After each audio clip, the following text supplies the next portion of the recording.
Hello student, कुछ दिन बाद आप लोगों को इलेक्ट्रोड को पढ़ाया था और इलेक्ट्रोड को प्रोवाइड करने वाले कारक पढ़ाए थे। आज इलेक्ट्रोड का उदाहरण पढ़ने जा रहे हैं आप लोग कि जब जिंक धातु की क्षण को देखिए, आप लोग समझ लीजिए।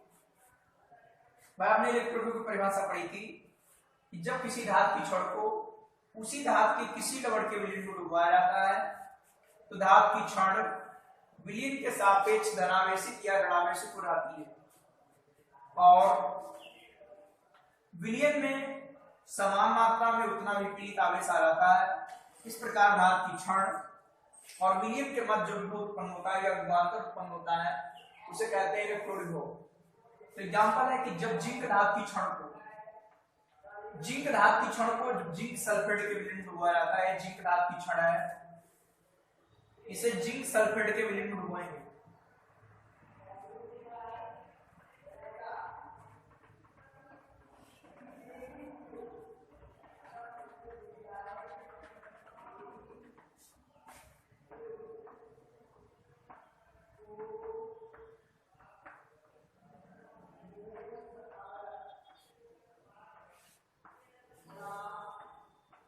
ये जिंक धातु की क्षण है और जिंक सल्फेट का विलयन है। तो जिंक धातु की क्षण विलयन के सापेक्ष ऋणावेशित हो जाती है, ठीक, विलयन के सापेक्ष ऋणावेशित हो जाएगी।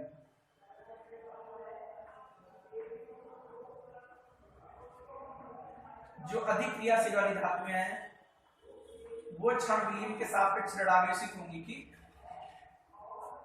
आपको इलेक्ट्रो केमिकल सीरीज पढ़ाएंगे इलिक बासर काना, ठीक, लिक बासर काना, मग्गा एल्युमिनियम का मन जन करके फेंक दो, कोई नहीं श्रीनाथ प्रभाकर है, कापर HgAg पटना है, ठीक। ये धातुओं की विद्युत रासायनिक श्रेणी है और ये इसका ट्रिक है, ठीक। तो ये जितनी आपकी धातुएं हाइड्रोजन से ऊपर वाली सब विलयन के सापेक्ष ऋणावेशित हो जाएंगी और जो इधर की धातुएं सब विलयन के सापेक्ष धनावेशित होंगी। तो विलयन के सापेक्ष ऋणावेशित हो जाती है। अब इस ऋणावेश को उदासीन करने के लिए इस क्षण के चारों ओर Zn++ आयनों की एक पतली परत जमा हो जाती है। इसको उदासीन करने के लिए ये Zn++ आयनों की पतली परत होगी, समान मात्रा में उत्पन्न होती, ठीक। 1 2 3 4 5 6 आप कहें तो 6+ होना चाहिए।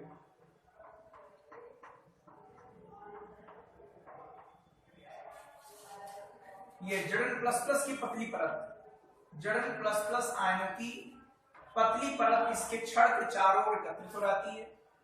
इस प्रकार धातु की क्षण और विलयन के मध्य जो विभवांतर उत्पन्न होगा वो जिंक का इलेक्ट्रोड विभव कहलाएगा, ठीक। और यदि इस विलयन की सांद्रता 1 मोलर हो तो जो हमारा इलेक्ट्रोड विभव होगा वो कहलाएगा मानक इलेक्ट्रोड विभव। तो ये परिभाषा पढ़ाएंगे मानक इलेक्ट्रोड विभव की कि जब किसी धातु की क्षण को उसी धातु के किसी लवण के 1 मोलर सांद्रता वाले विलयन में 25 डिग्री सेल्सियस ताप पर डुबाया जाता है तो इस प्रकार धातु की क्षण और विलयन के मध्य जो विभवांतर उत्पन्न होता है उसे बोलते हैं मानक इलेक्ट्रोड विभव। स्टैंडर्ड इलेक्ट्रोड पोटेंशियल कहते हैं उसे, ठीक। सबको समझ आ रहा कि नहीं? उसे बोलते हैं मानक इलेक्ट्रोड विभव, मानक इलेक्ट्रोड विभव कहते हैं, ठीक। बात सबको सुना है कि 1 मोलर सांद्रता वाला विलयन हो और 25 डिग्री सेल्सियस ताप पर डुबाएंगे तो धातु की क्षण और विलयन के मध्य जो विभव उत्पन्न होगा उसे कहेंगे मानक इलेक्ट्रोड विभव, ठीक। तो ये उसका भी उदाहरण है और इसका भी उदाहरण है, दोनों का दे सकते हो कि पूछ सकते हैं कि मानक इलेक्ट्रोड विभव कैसे कहते हैं, उदाहरण देकर समझाओ तो आप यही एग्जांपल दे सकते हो इसमें, ठीक। ध्यान रखना 1 मोलर सांद्रता वाले में डुबोएंगे 25 डिग्री सेल्सियस ताप पर। तो एक तो उदाहरण आपका ये होगी, ये ट्रिक है, आगे बताएंगे आपको। दूसरा एग्जांपल देखिए आप, एक एग्जांपल ये हो गया कि धातु की क्षण विलयन के सापेक्ष ऋणावेशित हो गई। दूसरा एग्जांपल है कि कॉपर धातु धातु की छड़ को, जब कॉपर धातु की छड़ को कॉपर सल्फेट के विलयन डुबोया जाता है, ये कॉपर धातु की छड़ है,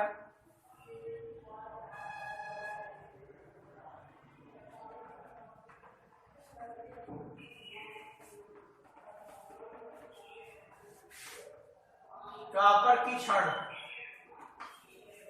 इसे कॉपर सल्फेट के विलयन डुबोया जाता है।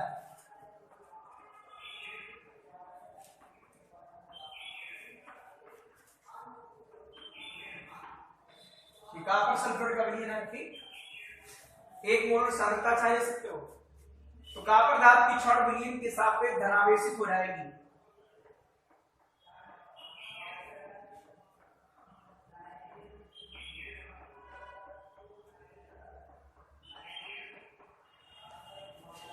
और इस धनावेश को उदासीन करने के लिए इस छड़ के चारों SO4 माइनस माइनस, ये माइनस है, ठीक,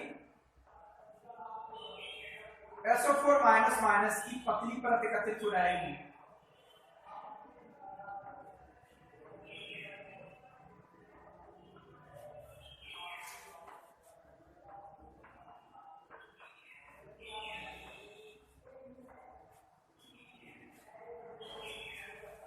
आपको सुनना है कि नहीं कि कॉपर धातु की जड़, कॉपर धातु की छड़ को कॉपर सल्फेट के विलयन डुबोया जाता है, तो कॉपर धातु की छड़ और विलयन के मध्य वह जो विभवांतर उत्पन्न होगा उसे कॉपर का इलेक्ट्रोड विभव कहेंगे, ठीक। लेकिन कैसे उत्पन्न होगा वो ध्यान दीजिए कि जब किसी कॉपर धातु की छड़ को या कॉपर धातु की छड़ को कॉपर सल्फेट के विलयन डुबोया जाता है, तो कॉपर धातु की छड़ विलयन के सापेक्ष धनावेशित हो जाती है, और इस धनावेश को उदासीन करने के लिए इस छड़ के चारों ओर SO4 माइनस माइनस आयनों की पतली परत जमा हो जाती है। इस प्रकार धातु की छड़ और विलयन के मध्य जो विभव उत्पन्न होगा, भाई प्लस माइनस है ना, तो जो विभवांतर उत्पन्न होगा उसे कहेंगे हम कॉपर का इलेक्ट्रोड विभव। और मानक इलेक्ट्रोड विभव की बात करता है तो वहां पर 1 मोलर सांद्रता वाला विलयन होना चाहिए, वो कहलाएगा स्टैंडर्ड इलेक्ट्रोड पोटेंशियल, मानक इलेक्ट्रोड विभव कहलाएगा, ठीक। तो ये दोनों इलेक्ट्रोड विभव के एग्जांपल हैं, अभी आपको हम लिख देंगे और ये चित्र सहित आप दोनों एग्जांपल नोट कर लेंगे।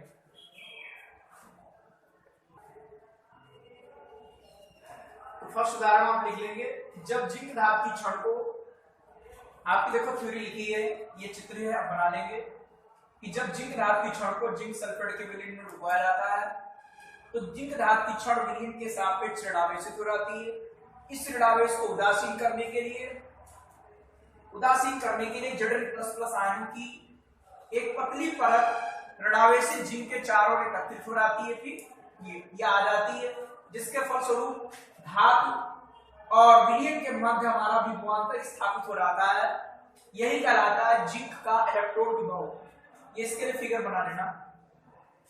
दूसरा उदाहरण है, उसके लिए फिगर ये है कि जब कॉपर धातु की छड़ को कॉपर सल्फेट के विलयन डुबोया जाता है, जैसे वो लिखा है कि जब कॉपर धातु की छड़ को कॉपर सल्फेट के विलयन में डुबोया जाता है, तो कॉपर धातु की छड़ विलयन के सापेक्ष धनावेशित हो जाती है, और इस धनावेश को उदासीन करने के लिए विलयन से SO4 माइनस माइनस आयनों की बहुत पतली परत धनावेशित कॉपर छड़, जो कॉपर की छड़ है, इसके चारों ओर एकत्रित हो जाती है, आ जाती है।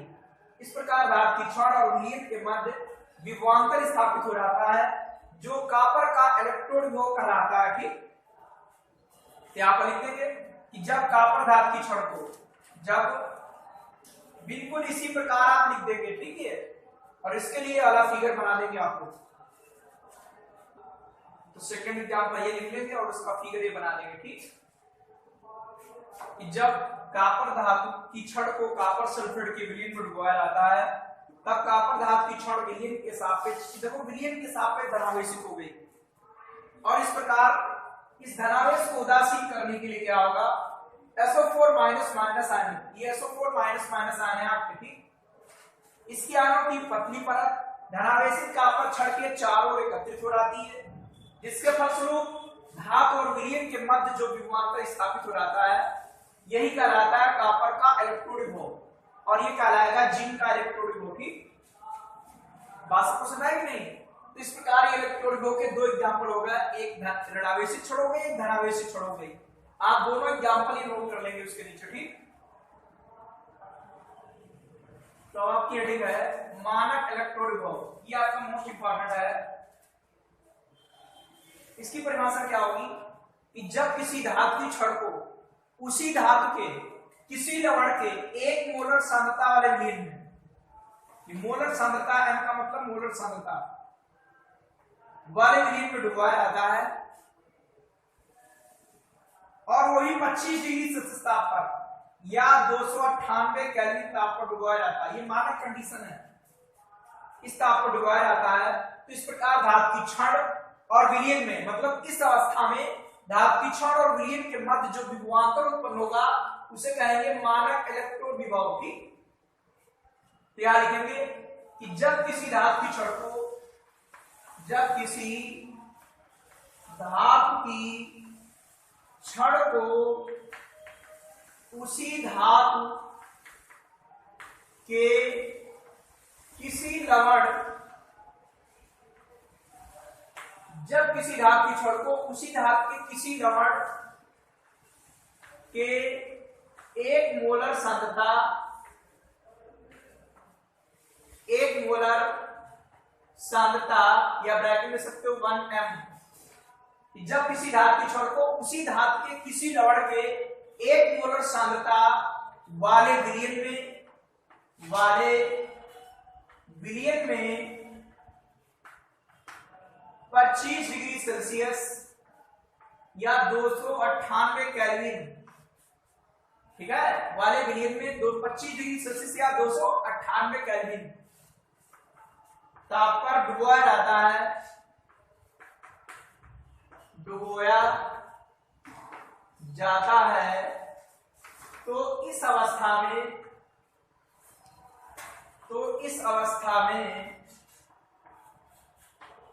धातु की छड़ और विलयन के मध्य, धातु की छड़ और विलयन के मध्य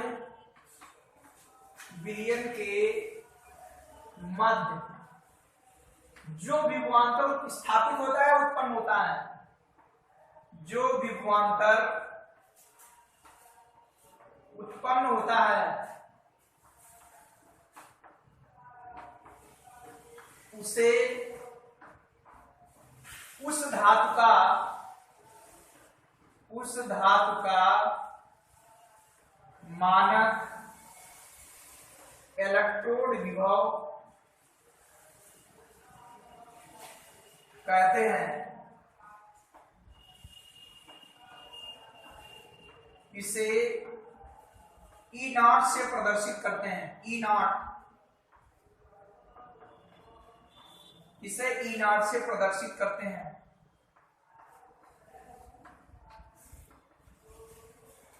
कि जब किसी धातु, मानक इलेक्ट्रोड के नीचे लिखेंगे, अब मानक इलेक्ट्रोड की परिभाषा के नीचे लिखेंगे कि इलेक्ट्रोड पर होने वाली अभिक्रियाओं के आधार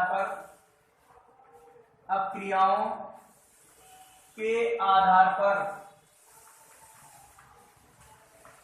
इलेक्ट्रोड विभव 2 प्रकार का होता है। इलेक्ट्रोड विभव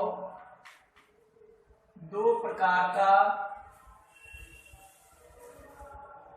होता है।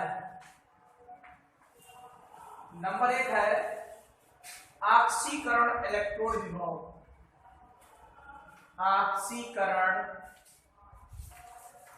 इलेक्ट्रोड विभव।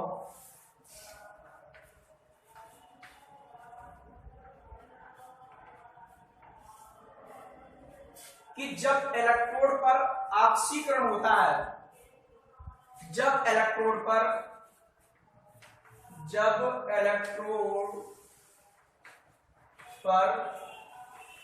ऑक्सीकरण होता है, या ऐसे लिख सकते हो कि जब इलेक्ट्रोड अपक्रिया ऑक्सीकरण की होती है, बात एक ही चीज है, या जब इलेक्ट्रोड पर ऑक्सीकरण होता है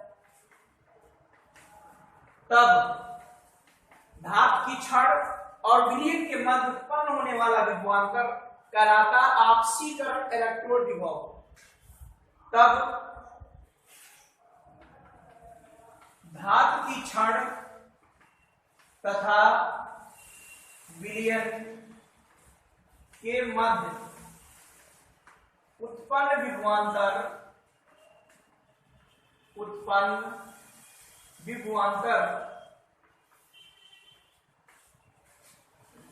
ऑक्सीकरण इलेक्ट्रोड विभव ऑक्सीकरण इलेक्ट्रोड विभव कहलाता है। जब इलेक्ट्रोड पर ऑक्सीकरण होता है तब धातु की क्षण तथा विलयन के मध्य उत्पन्न विभवांतर ऑक्सीकरण इलेक्ट्रोड विभव कहलाता है। जैसे समीकरण देखिए, जैसे ये M का मतलब धातु है, सॉलिड है, और ये N इलेक्ट्रॉन त्याग दे तो M प्लस हो गया, वो भी जलीय विलयन में, और यहाँ पर N इलेक्ट्रॉन लिखेंगे त्याग दिया तो उसे ऑक्सीकरण कहते हैं। आपने पढ़ा था कि जब कोई परमाणु और आयन एक या एक से अधिक इलेक्ट्रॉन त्यागता है तो उसे बोलते हैं ऑक्सीकरण।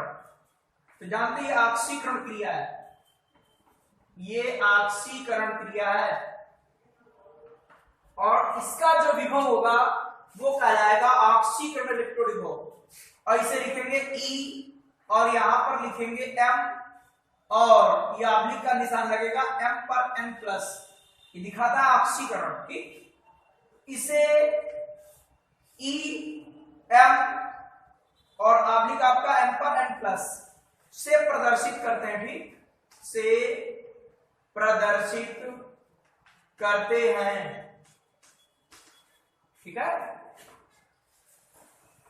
ये आपका हो गया ऑक्सीकरण इलेक्ट्रोड विभव। ये ऑक्सीकरण की क्रिया है, इसने N इलेक्ट्रॉन त्याग दिए तो N लिख दिया यहां पर, ये दिखा रहा है कि ऑक्सीकरण इलेक्ट्रोड विभव। और अगर मानक हो, मानक तो यहां पर नॉट लिख देंगे, नॉट। बात सबको समझ रहे कि नहीं? तो लेकिन आप लोग मानक इलेक्ट्रोड विभव के नीचे ऐसे ही लिख देना कि इलेक्ट्रोड पर होने वाली क्रियाओं के आधार पर इलेक्ट्रोड विभव दो प्रकार का होता है। अगला आएगा अपचयन इलेक्ट्रोड विभव। अपचयन इलेक्ट्रोड विभव, तो इसकी परिभाषा अपने आप लिख लेंगे कि जब इलेक्ट्रोड पर अपचयन होता है, या जब इलेक्ट्रोड का अपचयन होता, बातें की चीज है, या ऐसे लिख सकते हो कि जब इलेक्ट्रोड अक्रिया अपचयन की होती है तब धातु की क्षण और विलयन के मध्य उत्पन्न विभवांतर अपचयन इलेक्ट्रोड विभव कहलाता है। आप इधर लिख लेंगे ना कि जब इलेक्ट्रोड पर अपचयन होता है तब धातु की क्षण और विलयन के मध्य जो विभवांतर उत्पन्न होता है उसे अपचयन इलेक्ट्रोड विभव कहते हैं। ठीक, अपचयन, यही आपके यहां चलता भी है, यह आपके यहां पद्धति चलती है भारतवर्ष में अपचयन इलेक्ट्रोड विभव की। और ये लिख लेंगे आप लोग बिल्कुल सेम उसी प्रकार से, बस ऑक्सीकरण वहां पर अपचयन लिख देंगे बस। इसे प्रदर्शित किससे करेंगे? देखिए पहले समीकरण, जैसे ये M, ये जलीय विलयन में है M प्लस, M पर N प्लस, ये N इलेक्ट्रॉन ग्रहण करेगा तब आपका बनेगा M, इधर धातु बनेगी सॉलिड। तो ये समीकरण अपचयन क्रिया है।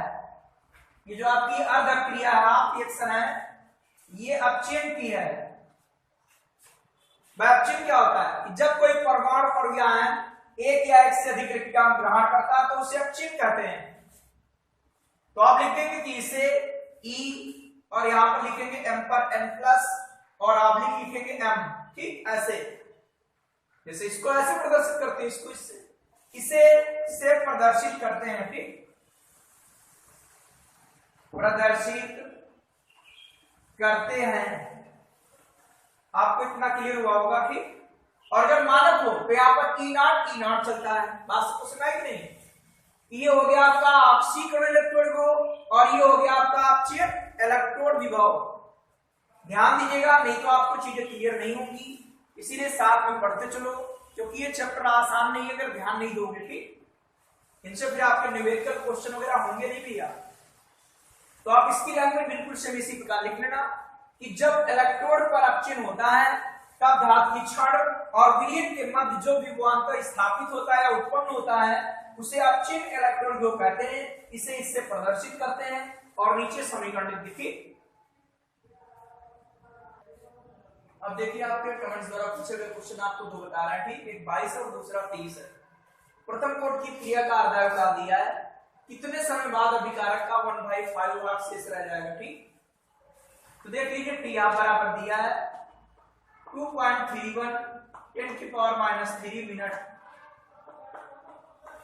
तो आपका के बराबर क्या होता है 0.6932 अपान आ जाएगा टी हाफ, तो आपका रहेगा 0.6932, टी हाफ के स्थान पर रहेगा 2.31 10⁻³ और यह रहेगा आपका मिनट इनवर्स, ये आपका के बराबर आ गया, ठीक, के बराबर आ गया। अब प्रथम कोट की क्रिया से फिर लगाएंगे, प्रथम कोट की अभिक्रिया से आपका आ जाएगा के बराबर 2.303 अपान टी log बेस 10, आपका ऊपर आएगा a नीचे आएगा a माइनस एक्स,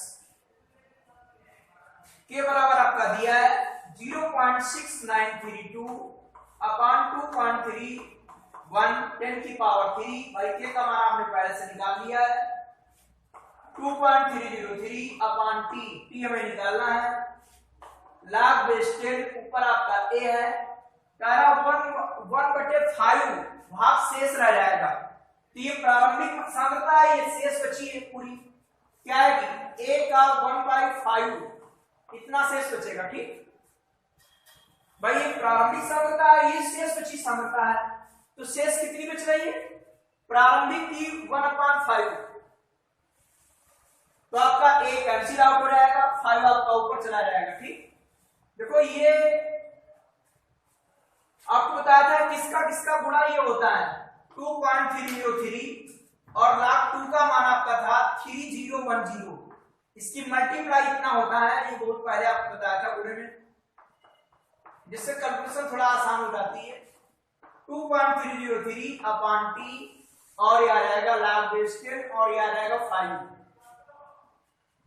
जानते इसकी मल्टीप्लाई ये होती है, ठीक। आपका देखेंगे ये वाला भाग आपका कैंसिल आउट हो गया, 0.3010 नीचे आएगा 2.31 10⁻³ आपका 3, log आपका जो है 5 का मान कितना है 0.6990, log 2 का मान 3 का मान 5 का मान ये सब बताया था। अगर आप देखना चाहते हो टेबल में देख सकते हो, इसका पूर्णांश निकालेंगे 0, अपरांश के लिए 50 का 0 कॉलम देखेंगे, टेबल में यही मिलेगा मान आपको, ठीक। आप इसमें तिरछी गुणा कर लीजिए, बताओ t बराबर क्या आएगा 0.6990 मल्टीप्लाई 2.31 10⁻³, ये आपका पान में आ जाएगा 0.3010, इसको डिवाइड कर देंगे आपका मिनट में आ जाएगा, तो इसकी मल्टीप्लाई करके इसको डिवाइड कर देंगे, आ जाता आपका 5364.4 मिनट, लगभग में कोई दिक्कत नहीं, वो लगभग में आता है, ठीक। बात को सुनाएगी नहीं क्योंकि इसको हमने ऐसे तोड़ दिया, ये काट दिया, कैलकुलेशन कर लिया, आपका इतना आ गया, ठीक। मान लो आपका दशमलव नहीं आता है 66 आता है, वो लगभग में है, चूंकि हमने इस तरीके से तोड़ा है, उन्होंने ऐसे डिवाइड कर दिया होगा, ठीक। यह हो सकता है कभी कभी वाला 2 वाला अंक नहीं लेते, सिर्फ इतना अंक ले लेते हैं, तो उसमें आपको टेंशन लेने की आवश्यकता नहीं है कि टी आप दिया था, के का मान निकाल लिया, प्रथम कोट की क्रिया का समीकरण लगाया, के बराबर ये होता है, आपका टी पूछ रहा है, ये प्रारंभिक सांद्रता है, ये शेष बची सांद्रता है, शेष बच रही है a का 1/5, आपका एक कैंसिल 5 पर चला गया, log 5 का मान इतना होता है, कैलकुलेट कर लोगे निकल आएगा, ठीक। अगला भी क्वेश्चन पूछा गया 23 में, देख लो, प्रथम कोट की क्रिया में 30% वियोजित में 40 मिनट समय लगता है, आधा की गणना पूछ रहा है, ठीक। तो t बराबर कितना है 40 मिनट, कितना वियोजित हो रहा है, तो x बराबर निकालोगे a का 30%, फिर ये 5 रखिए, ठीक। प्रथम कोट की क्रिया से लिख देंगे आप के बराबर 2.303 अपॉन टी log बेस 10, ऊपर आएगा a, नीचे आएगा a माइनस एक्स। तो आप यहां रख देंगे 2.303, t का मान कितना है 40 log बेस 10, आपका a रहेगा, a भी रहेगा, x का मान क्या आएगा 3/10, यह रहेगा आपका 2.303 अपॉन 40 log बेस 10 आपका है, 10 आपका ऊपर चला जाएगा, 10a आएगा, 10a एलसीएम ले लेंगे, 10a से 3a चला जाएगा, आपका 7a आएगा, यह आपका कैंसिल आउट हो गया। 2.303 अपॉन 40 log बेस 10 आपका ये है, यहां भी आएगा 10 माइनस log बेस 10 ये आएगा आपका 7 by log a by b बराबर क्या होता है log a minus log b। 2.303 upon आपका 40 log 10 का मान 1, log 7 का मान आपका कितना होता है 0.84। आप 7 का मान चेक कर सकते हो कि log 7 का मान कैसे आएगा, पूर्णांक 0 हुआ और अपूर्णांक देखेंगे 70 का 0 कॉलम, 70 का 0 कॉलम देखेंगे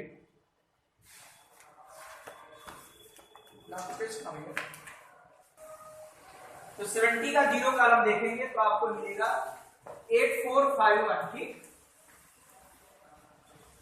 आप इसे घटा दीजिएगा 2.303 अपॉन 40, इसमें घटा देंगे आपका आ जाएगा 9451। आप ऐसे रखिएगा, ये के बराबर आपका आ गया मिनट इनवर्स।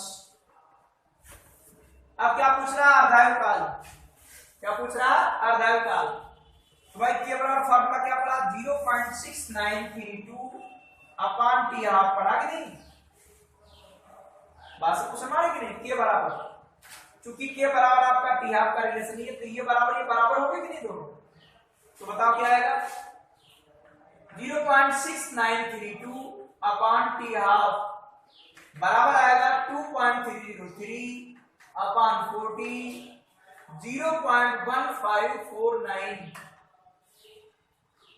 अब आप टी हाफ निकालेंगे तो आएगा किसकी मल्टीप्लाई आएगी 2.303 0.3010 अपॉन आएगा टी हाफ बराबर 2.303 0.1549 अपॉन 40। ये आपका कैंसिल आउट हो गया, त्रिश गुणा कर दीजिए, क्या आएगा 0.3010 मल्टीप्लाई आपका आएगा 40 0.1549 upon T half, sorry multiply में टी हाफ। जब आप टी हाफ निकालेंगे तो बराबर क्या आएगा 0.3010 इंटू 40 अपॉन में आएगा आपका 0.1549। आप ऊपर मल्टीप्लाई कर देंगे, इससे डिवाइड कर देंगे, अर्धायु काल निकल आएगा। तो टी हाफ बराबर आपका इतने मिनट आ जाएगा। ठीक, उसमें दे रहे हैं 78, वो दिक्कत नहीं है, क्यों, क्योंकि आपको उन्होंने बताया कभी कभी के का मान 0.693 लेते हैं, केवल 2 नहीं लेते हैं। ठीक, इसीलिए आप लोगों को घबराने का सकता नहीं, हम पूरा ले रहे हैं, यही आपका आंसर आ रहा है। ठीक, टी हाफ बराबर इतना ही आएगा। तो 78 देते हैं कि हो सकता है उन्होंने 2 ना लिया हो या कैलकुलेशन रॉन्ग तरीके से की हो, बात से तो सुना है कि नहीं, लेकिन लगेगा इसी तरीके से। आप पहले के का मान निकाल देंगे और बाद में जो है के बराबर आपका टी हाफ ये होता है सूत्र, ये दोनों बराबर कर देंगे, इसकी मल्टीप्लाई जानते इतना होता है और यहां से टी हाफ निकाल लेंगे। ठीक,